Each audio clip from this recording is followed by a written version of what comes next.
नमस्कार दोस्तों, एक बार फिर से स्वागत है आपका द करियर्स अकेडमी मुरैना में। आइए हम आज के करंट अफेयर के प्रश्नों को देखते हैं। शुरू करते हैं। जो पहले कल के जो मोस्ट प्रश्न थे उन्हें देखते हैं। तो पहला प्रश्न है, हाल ही में उत्तर प्रदेश में आयुष विश्वविद्यालय की आधारशिला कहाँ रखी गई है? तो ये कहाँ रखी गई है? गोरखपुर में रखी गई है। दूसरा प्रश्न है, हाल ही में किसानों के लिए राष्ट्रीय खाद्य एवं पोषण अभियान किसने शुरू किया है? तो ये नरेंद्र सिंह तोमर के द्वारा शुरू किया गया है। अगला प्रश्न है, हाल ही में T20 मैच में 7 विकेट लेने वाली पहली महिला खिलाड़ी कौन बनी है? तो ये बनी है फ्रेडरिक ओवरडिक। अगला प्रश्न है, हाल ही में मेरा काम मेरा मान योजना किस राज्य सरकार के द्वारा शुरू की गई है? तो ये पंजाब राज्य सरकार के द्वारा शुरू की गई है। अगला प्रश्न है, पहली बार महिला मंत्री की G20 मंत्री स्तरीय मीटिंग कहां संपन्न हुई? तो ये इटली में संपन्न हुई है। और आपने अभी तक चैनल को सब्सक्राइब नहीं किया है, चैनल को सब्सक्राइब करें, बेल आइकन दबाएं, जिससे कि आपको नए वीडियोस की नोटिफिकेशन मिल सके। वीडियो को लाइक करें, अपने फ्रेंड्स के साथ को शेयर जरूर करें। साथ ही आप हमें इंस्टाग्राम पर भी फॉलो कर सकते हैं और टेलीग्राम चैनल को भी ज्वाइन कर लें, जिससे कि आपको वीडियो और PDF की सारी फाइलें एक साथ मिल सके। शुरू करते हैं आज का करंट अफेयर। आज के करंट अफेयर का पहला प्रश्न है, हाल ही में जलियांवाला बाग स्मारक को राष्ट्र को किसने समर्पित किया है? तो ये किसने किया है? ऑप्शन है आपके राजनाथ सिंह, नरेंद्र मोदी, रामनाथ कोविंद, इनमें से कोई नहीं। तो इसका जो सही आंसर है आपका नरेंद्र मोदी, यानी क्वेश्चन नंबर 1 का ऑप्शन बी सही है। नरेंद्र मोदी के द्वारा जलियांवाला बाग स्मारक को राष्ट्र को समर्पित किया गया। तो जो जलियांवाला बाग जो अमृतसर में जो स्थित है, तो जो हाल ही में प्रधानमंत्री नरेंद्र मोदी के द्वारा जलियांवाला बाग को पुनर्निर्माण करके राष्ट्र को समर्पित किया गया है। जो जलियांवाला बाग है जो पहले से ही मौजूद है, जिसका क्या है पुनर्निर्माण यानी जीर्णोद्धार किया गया है, यानी कि इसका पुनर्निर्माण किया गया है और इसको दोबारा पुनः राष्ट्र को समर्पित कर दिया गया है। अब ये जलियांवाला बाग की बात हो रही है, तो इसे देखते हैं। जलियांवाला बाग की जो घटना है अमृतसर में 13 अप्रैल 1919 को हुई थी। इसमें अंग्रेज अधिकारी जनरल डायर के द्वारा अंधाधुंध गोलियां चलाई गई थी, जिसमें 1000 से अधिक लोग मारे गए थे और 2000 से अधिक लोग घायल हुए थे। लेकिन उसी समय अंग्रेज सरकार के द्वारा बनाई गई कमेटी के अनुसार 388 लोग शहीद हुए थे और 200 लोगों के घायल होने की पुष्टि की गई थी।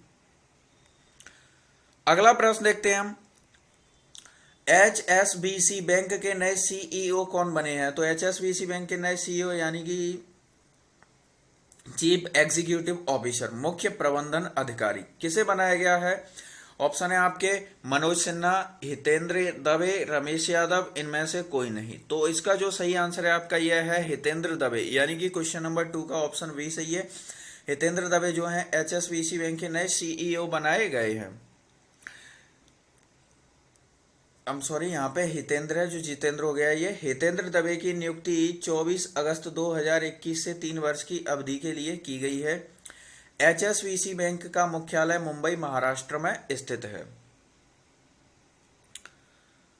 अगला प्रश्न देखते हैं, हाल ही में किस राज्य सरकार के द्वारा भारतीय कुश्ती को 2032 के ओलंपिक तक गोद लिया गया है? तो किस राज्य के द्वारा लिए गए? ऑप्शन है आपके उत्तर प्रदेश, उत्तराखंड, मध्य प्रदेश, राजस्थान। तो ये किसने लिया है? तो ये लिया गया है उत्तर प्रदेश सरकार के द्वारा, यानी कि क्वेश्चन नंबर 3 का जो ऑप्शन ए सही है। उत्तर प्रदेश सरकार ने भारतीय कुश्ती को 2032 तक के लिए गोद लिया है, यानी कि इसका मतलब है कि 2032 तक जो है कुश्ती का जो संपूर्ण खर्च ये उत्तर प्रदेश सरकार के द्वारा उठाया जाएगा। सॉरी, यहाँ पर राजस्थान लिख गया है, या राजस्थान नहीं उत्तर प्रदेश है। उत्तर प्रदेश सरकार के द्वारा उठाया जाएगा। भारतीय कुश्ती महासंघ के जो अध्यक्ष हैं ये बृजभूषण शरण सिंह हैं।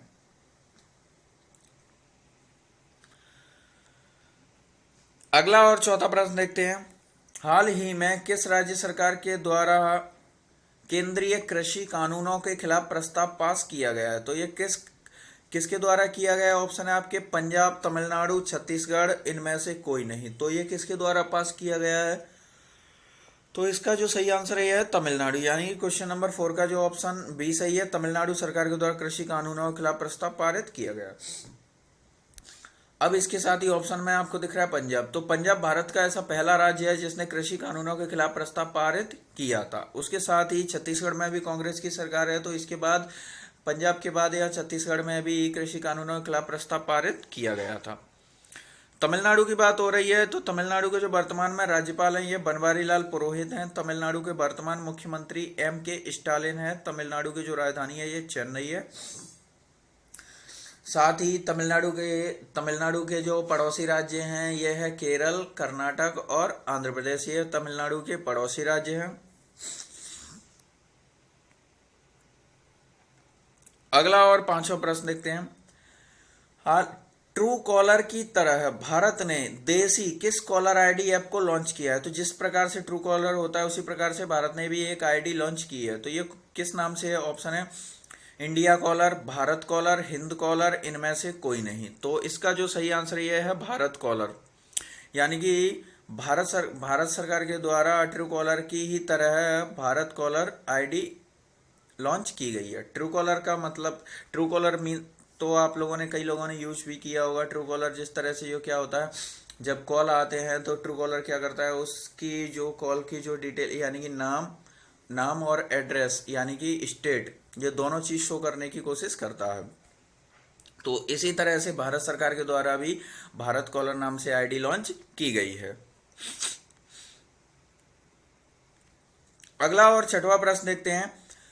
हाल ही में टोक्यो पैरालंपिक में जेवलिन थ्रो भाला फेंक में सिल्वर मेडल किसने प्राप्त किया है? तो टोक्यो पैरालंपिक में जेवलिन थ्रो में सिल्वर मेडल किसने प्राप्त किया है? ऑप्शन है आपके देवेंद्र झाझरिया, सुंदर सिंह गुर्जर, सुमित अंतिल, इनमें से कोई नहीं। तो इसका जो सही आंसर है यह है देवेंद्र झाझरिया, यानी कि क्वेश्चन नंबर 6 का ऑप्शन ए सही है, देवेंद्र झाझरिया, जिन्होंने जेवलिन थ्रो में सिल्वर मेडल प्राप्त किया है। अब इन अदर ऑप्शन के बारे में भी देख लेते हैं हम। टोक्यो पैरालंपिक में हाल ही में देवेंद्र झाझरिया ने जेवलिन थ्रो में भारत के लिए सिल्वर मेडल प्राप्त किया है और सुंदर सिंह गुर्जर ने जेवलिन थ्रो में ब्रॉन्ज मेडल प्राप्त किया है। सुमित अंतिल ने जेवलिन थ्रो में गोल्ड मेडल प्राप्त किया है। सुमित अंतिल भारत के ऐसे दूसरे खिलाड़ी बन गए हैं जिन्होंने पैरालंपिक में गोल्ड मेडल प्राप्त किया है, यानी कि ये दूसरे खिलाड़ी हैं जिन्होंने पैरालंपिक में गोल्ड मेडल प्राप्त किया है। तो प्रथम खिलाड़ी कौन है? तो वो अवनी है, जिसके बारे में हम आगे क्वेश्चन में डिस्कस करने वाले हैं। अगला प्रश्न देखते हैं। हाल ही में अपनी वयस्क आबादी का 100% वैक्सीनेशन करने वाला भारत का पहला राज्य कौन सा बनेगा? भारत का कौन सा राज्य जिसने अपनी वयस्क आबादी का 100% वैक्सीनेशन कर लिया है? ऑप्शन है आपके असम, हिमाचल प्रदेश, उत्तराखंड, मध्य प्रदेश। तो इसका जो सही आंसर है यह है हिमाचल प्रदेश, यानी कि क्वेश्चन नंबर 7 का जो है ऑप्शन बी सही है। हिमाचल प्रदेश ने अपनी वयस्क आबादी का 100% वैक्सीनेशन कर लिया है। हिमाचल प्रदेश की बात हो रही है तो इसके बारे में देखते हैं हम। हिमाचल प्रदेश की जो राजधानी है यह है शिमला है। हिमाचल प्रदेश के जो वर्तमान राज्यपाल राजेंद्र विश्वनाथ अर्लेकर है। हिमाचल प्रदेश के जो वर्तमान मुख्यमंत्री हैं जयराम ठाकुर हैं। हिमाचल प्रदेश का जो शिमला है यहाँ पर राष्ट्रीय आलू अनुसंधान केंद्र स्थित है। और साथ ही हिमाचल प्रदेश के जो पड़ोसी राज्य ये हैं जम्मू कश्मीर है आपका, पंजाब, उत्तराखंड, हरियाणा, ये हिमाचल प्रदेश के पड़ोसी राज्य हैं। अगला प्रश्न देखते हैं हम। हाल ही में आरबीआई के नए कार्यकारी निदेशक किसे बनाया गया है? तो आरबीआई के नए कार्यकारी निदेशक किसे बनाया गया है? ऑप्शन है आपके शक्तिकांत दास, अजय कुमार, सुनील अरोड़ा, इनमें से कोई नहीं। तो आरबीआई के जो नए कार्यकारी निदेशक बने हैं ये हैं आप, इसका जो सही आंसर ये है अजय कुमार, यानी कि क्वेश्चन नंबर 8 का जो ऑप्शन बी सही है। अजय कुमार को आरबीआई के नए कार्यकारी निदेशक के रूप में नियुक्त किया गया है। आरबीआई की बात हो रही है तो आरबीआई के बारे में हम डिस्कस करते हैं। आरबीआई के जो वर्तमान गवर्नर हैं ये शक्तिकांत दास हैं। आरबीआई में वर्तमान में 4 डिप्टी गवर्नर होते हैं। 4 उनके नाम है महेश कुमार जैन, माइकल पात्रा, राजेश्वर राव, टी रविशंकर। साथ ही आरबीआई की जो स्थापना ये 1934 में आरबीआई अधिनियम लाया गया था, जिसके तहत भारत में एक केंद्रीय बैंक स्थापित करने की घोषणा की गई थी। उसी 1934 के अधिनियम के तहत 1 अप्रैल 1935 को आरबीआई का गठन किया गया। आरबीआई का राष्ट्रीयकरण 1 जनवरी 1949 को हुआ। आरबीआई का जो मुख्यालय है मुंबई महाराष्ट्र में स्थित है।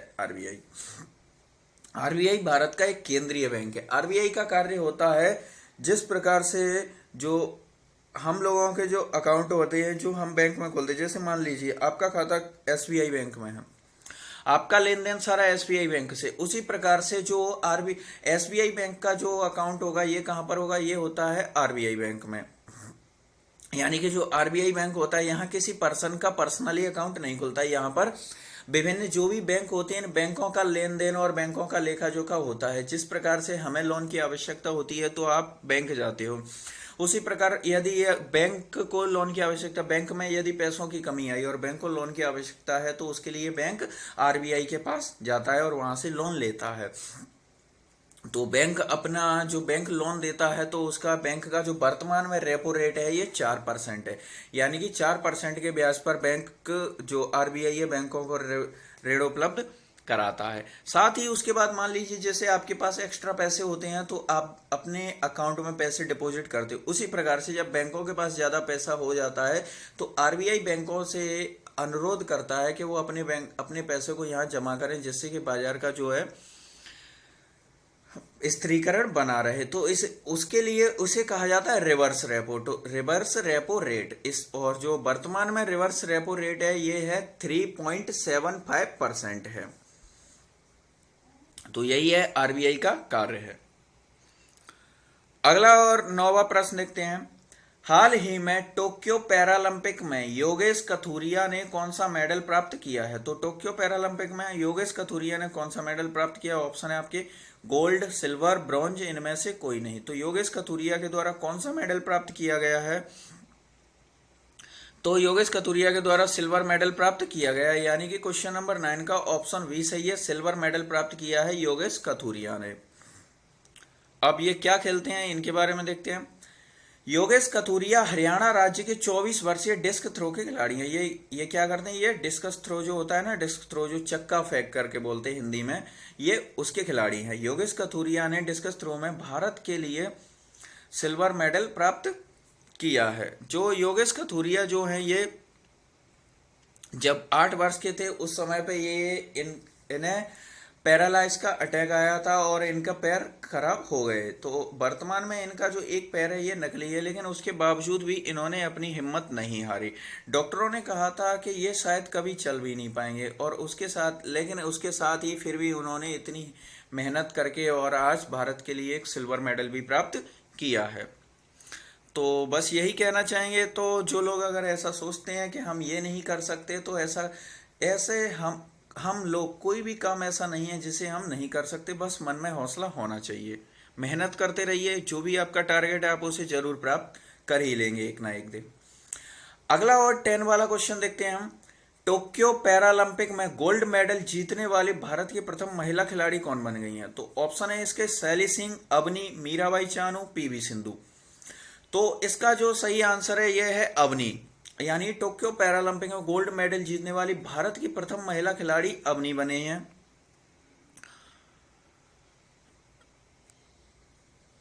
अवनी ने 10 मीटर एयर राइफल में टोक्यो पैरालंपिक में गोल्ड मेडल प्राप्त किया है। अवनी भारत की प्रथम महिला खिलाड़ी बन गई हैं जिन्होंने पैरालंपिक में गोल्ड मेडल प्राप्त किया है। अवनी राजस्थान राज्य से बिलोंग करती हैं। अवनी अभी मात्र 19 वर्ष की हैं।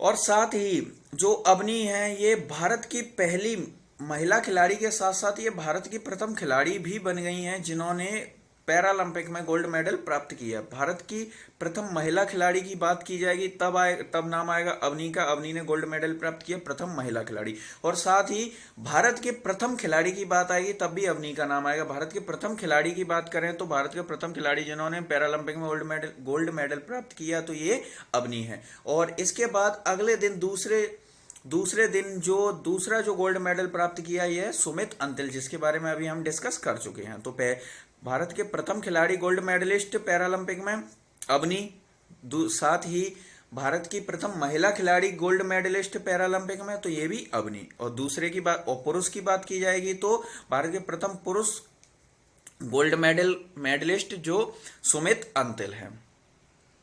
तो अच्छे से याद रखना, ये करंट अच्छे से आपको पता होगा कि जो भी एग्जाम्स होते हैं उनमें स्पोर्ट्स से रिलेटेड क्वेश्चन हर बार आते हो। ये तो करंट के इवेंट्स हैं तो इनको तो अच्छे से याद आपको रखना ही है। अब आपका कल का प्रश्न था, हाल ही में सिख रेजिमेंट ने 28 अगस्त को अपना कौन सा स्थापना दिवस मनाया है। तो सिख रेजिमेंट के द्वारा 28 अगस्त को अपना 175वां स्थापना दिवस मनाया गया है। अब आपके लिए आज का प्रश्न है, हाल ही में टोक्यो पैरालंपिक में किस खिलाड़ी से ब्रॉन्ज मेडल छीन लिया गया है। तो टोक्यो पैरालंपिक अभी जो वर्तमान में चल रहे हैं, इनमें किस खिलाड़ी को ब्रॉन्ज मेडल मिला था जो बाद में उसे छीन लिया गया है। ऑप्शन है आपके देवेंद्र झाझरिया, विनोद कुमार, सुंदर सिंह गुर्जर, इनमें से कोई नहीं। तो इसका जो भी आपका राइट आंसर हो उसे आप कमेंट बॉक्स में लिखिए। साथ ही क्वेश्चन के बारे में जितनी जानकारी हो उतना डिटेल के साथ लिखा कीजिए, क्योंकि जिन चीज़ों को हम लिखते हैं उन चीज़ों को हम एक लंबे समय तक याद भी रख सकते हैं। वीडियो को लाइक करें, अपने फ्रेंड्स के साथ इसको शेयर जरूर करें, और चैनल अभी तक सब्सक्राइब नहीं किया है तो चैनल को सब्सक्राइब भी जरूर करें।